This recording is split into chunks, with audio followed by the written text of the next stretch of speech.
Un politologue pas comme les autres. Loïc Tassé. Bon mardi, Loïc. Est-ce que tu souffres du derangement, le syndrome du dérangement trumpiste? C'est ça, Oui, hein? oui. Ah oui, puis si tu veux le dire de manière plus scientifique, tu prends l'acronyme. Tu dis, souffrez-vous de STDT? Alors là, évidemment, ça paraît sérieux. Ah oui, quand même. Donc, c'est quoi cette histoire-là? Ben, écoute, tu sais, on savait que Trump souffrait de narcissisme profond. Puis tu sais, en 2016, 2017, il y a plus de 70 000 professionnels de la santé mentale qui ont signé une lettre en disant, ben non, une pétition en disant, il faudrait pas que Trump soit au pouvoir, faut pas qu'il reste là. Il souffre de maladies mentales. Bon, d'accord. On sait, comme je te dis, que Trump, encore une fois, est un narcissiste profond. Or, il y a un article, et je me fonde là-dessus, du journal Le Monde, qui a été publié hier, qui est très, très intéressant, et qui dit, écoutez, en ce moment-là, Trump, ses alliés, les éditorialistes qui sont trumpistes, parlent d'une nouvelle forme de maladie mentale, le syndrome de dérangement trumpiste. C'est-à-dire que si tu critiques Trump, ben t'es malade, ça va pas.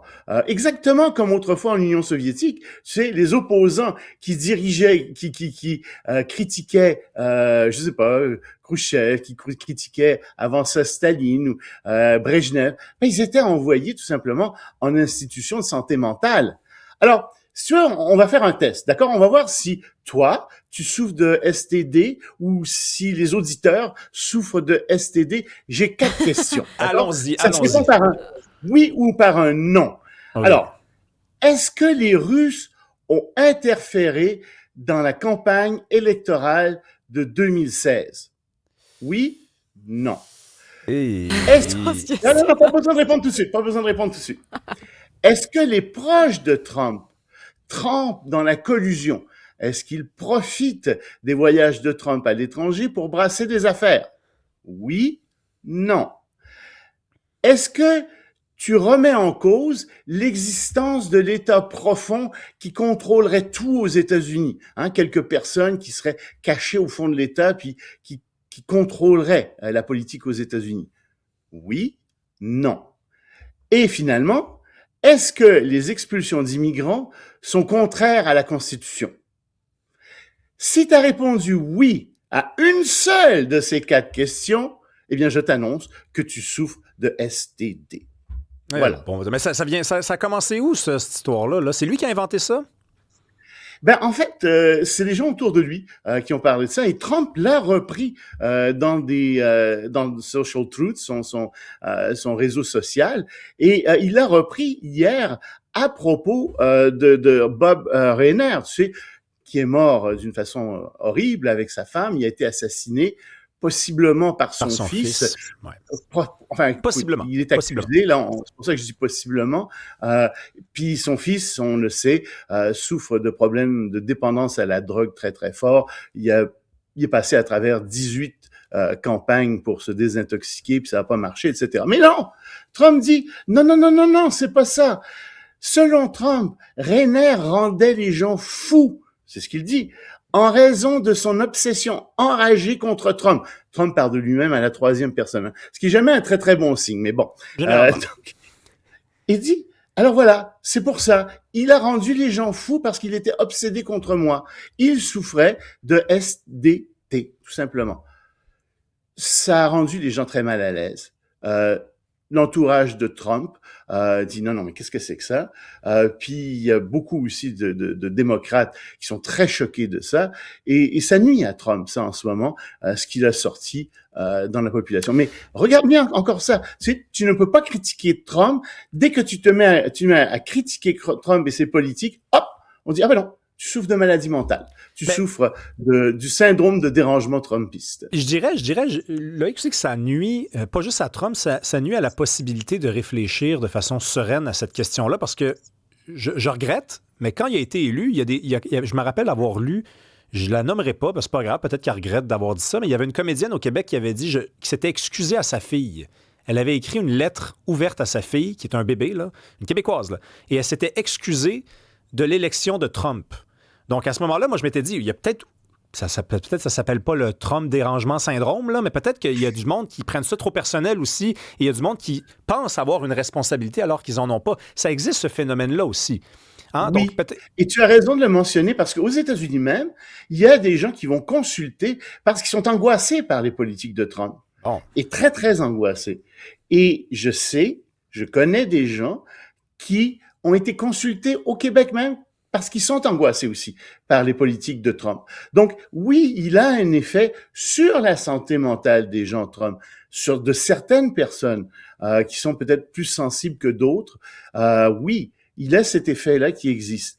Mais c'est pas parce qu'on s'oppose à Trump, Non, c'est pas on est parce qu'on n'est d'accord. pas d'accord avec ses politiques qu'on souffre de maladies mentales. On est d'accord, Loïc, on se rejoint au milieu. Hey, parle-nous de la Russie, parce qu'on parle de moins en moins, je trouve, de ce conflit-là au Québec, peut-être parce qu'on est passé à autre chose, là, puis que l'actualité est un feu roulant, mais selon certaines personnes assez bien placées, la Russie, de plus en plus menaçante. Elle serait de plus en plus menaçante. Et en fait, c'est la nouvelle chef du MI6, tu sais, de James Bond, là, de ce qu'on voit, ben, c'est ça. Alors, elle porte un nom masculin, elle s'appelle Blaise Metrawali, et elle dit, elle est entrée en poste ce 1er octobre, la Russie teste sans cesse les pays de l'OTAN. Et poursuit-elle, elle les engage dans des actions qui sont juste en deçà d'actes de guerre. On se trouve donc dans une zone grise qui est très, très proche de la guerre. On n'est pas en paix, on n'est pas en guerre, on est entre les deux. Par exemple, il y a constamment des attaques de drones russes, pense-t-on, contre des aéroports, des attaques informatiques contre les infrastructures, etc. Et elle poursuit, elle dit, la Russie est devenue une puissance agressive, expansionniste, révisionniste. Et tout ce qu'elle cherche à faire, une des choses qu'elle cherche à faire, en tout cas, c'est devenu une des caractéristiques de sa politique étrangère, c'est d'exporter le chaos, d'instaurer le chaos chez des pays qui sont ses adversaires. Alors évidemment, elle dit, oui, les sanctions russes ont endommagé l'économie russe, mais elles ont aussi renforcé la détermination de Poutine à gagner la guerre en Ukraine, à rester au pouvoir, etc. Et tu remarqueras que ça rejoint les propos de plusieurs chefs d'état-major en Europe, notamment ceux de la France et de l'Allemagne. Ça rejoint aussi les propos du secrétaire général de l'OTAN, qui disait la même chose. Il y a de plus en plus une espèce de consensus qui se crée en Europe, qui est que la Russie est agressive, la Russie fait des attaques qui sont quasiment des déclarations de guerre, la Russie est devenue de plus en plus dangereuse, devient de plus en plus dangereuse jour après jour.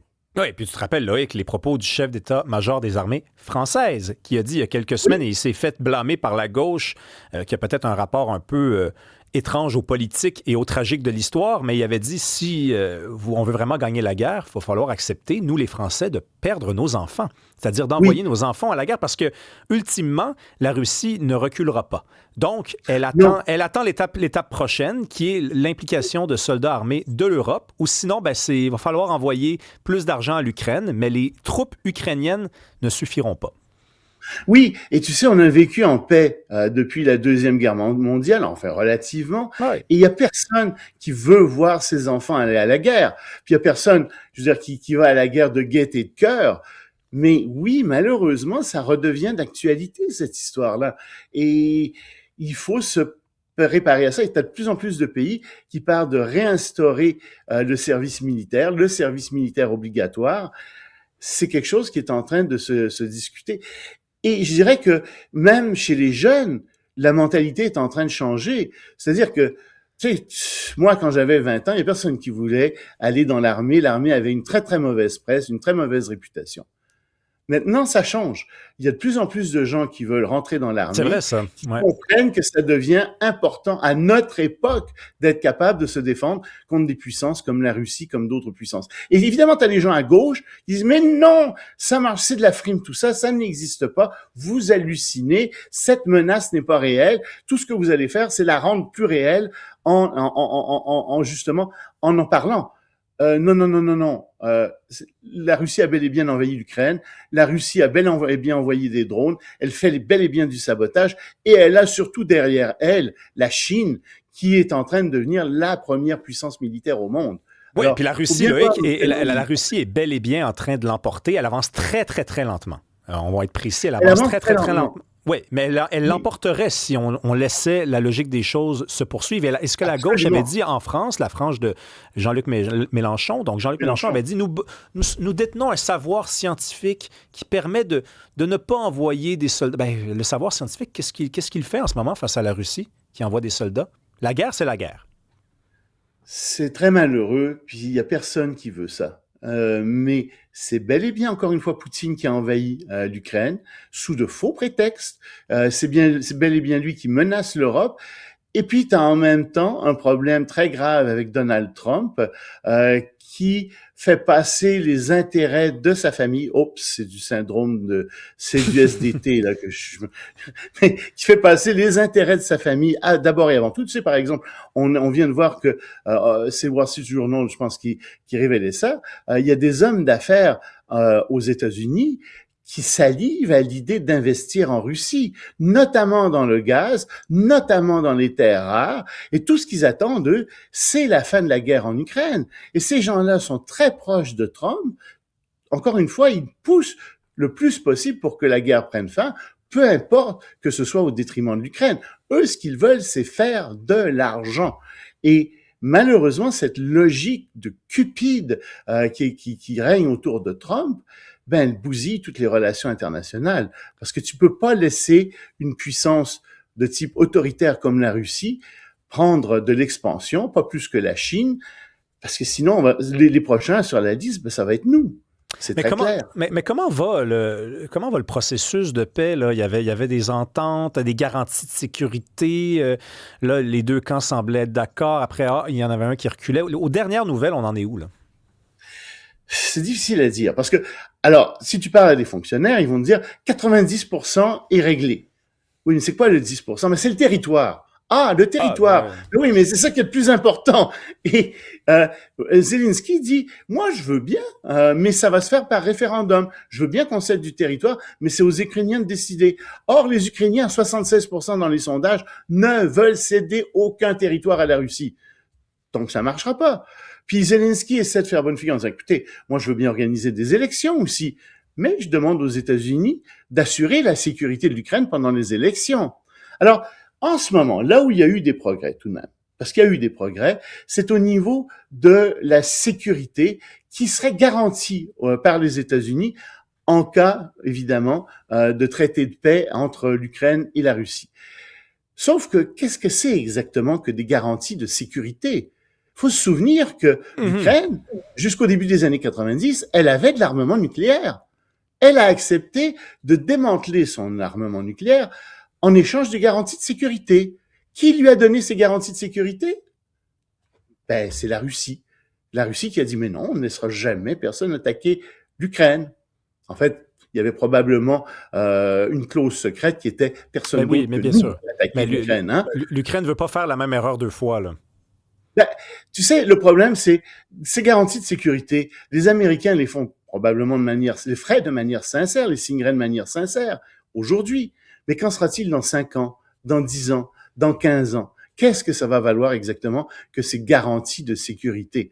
Et ici, l'Ukraine est mieux d'être dans une alliance très très forte et d'être armée elle-même pour résister à une éventuelle attaque russe. Mais on voit pas ça tant se dessiner non plus. En fait, les Ukrainiens sont quand même contents. Ils trouvent que, de l'aveu de Zelensky, les garanties militaires que les États-Unis donneraient à l'Ukraine sont plus fortes que ce que les Ukrainiens attendaient. Et ça, c'est peut-être une bonne nouvelle pour les Ukrainiens à travers tout ça. On a commencé avec Trump, je veux qu'on finisse avec Trump. Il y a des élections de mi-mandat là, qui s'en viennent. Puis dans le Wall Street Journal, le président américain aurait admis qu'il était possible qu'il perde ces élections-là. Absolument. Absolument. Et c'est une erreur de faire une déclaration pareille juste à un an des élections de mi-mandat, même pas un an. Mais le problème, c'est que comme le montre par exemple l'échec qu'il a eu en Indiana, où les élus ont refusé de redécouper l'Indiana à l'extrême, tu sais, c'était du gerrymandering extrême pour favoriser les républicains. Alors, ils ont refusé de faire ça. Mais le problème, c'est l'économie. L'économie aux États-Unis va pas si bien que ça. Et Trump dit, mais moi, je suis en train de construire, ce sont ses paroles, la plus grande économie de l'histoire. les investissements étrangers pleuvent aux États-Unis, mais il va falloir du temps pour que les usines soient construites, etc. C'est vrai ce qu'il dit. Il y a des investissements qui construisent la plus grande économie de l'histoire, ça tu me permettras d'en douter pas mal. Encore du SDT, zut. Il faut que tu révises un peu mieux tes notes, là, Loïc, quand tu arrives ici, là, parce que faut que tu m'arrêtes, je t'enlève un point chaque fois. Là. Ah, il faut.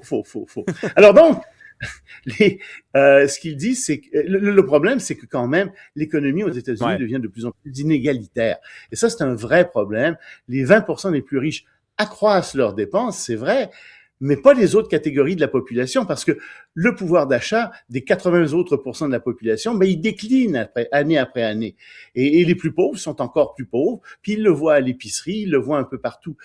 Donc, ça fait mal, tout ça. Puis t'as l'assurance santé, l'Obamacare qui va probablement prendre fin. Ça aussi, ça fait mal aux plus pauvres des Américains. Donc, tous ces gens, ils vont pas nécessairement voter pour Trump. Puis, t'as toute la question de l'immigration. Les Latino-Américains qui votaient beaucoup pour Donald Trump, maintenant, on vote à peu près plus pour Donald Trump. Il n'y a plus que des taux de 20%. Tu veux dire depuis l'élection, dans les sondages, c'est ça que tu veux dire? Depuis la dernière élection? Dans les sondages, oui, c'est ça. Dans les sondages, et tu fais bien de le préciser. Alors, il y a un an, Trump avait quand même des scores assez élevés dans cette partie de la population, mais ça s'est tombé considérablement. Alors, l'économie, l'immigration, les inégalités sociales, tout ça fait en sorte que les élections ne seront pas nécessairement remportés par les républicains dans 11 mois, alors que il y a quelques mois, soit au début de l'été, on s'attendait plutôt à ce que ce soit eux qui l'emportent. Merci beaucoup, Loïc Tassé. On a vraiment fait un tour complet de l'actualité. C'est parfait. On a pris le temps qu'il faut pour comprendre que c'est merveilleux, le Québec n'est pas suffisant. Il y a des pays qui l'entourent, puis il y a des choses qui se passent. On s'en reparle demain. Absolument.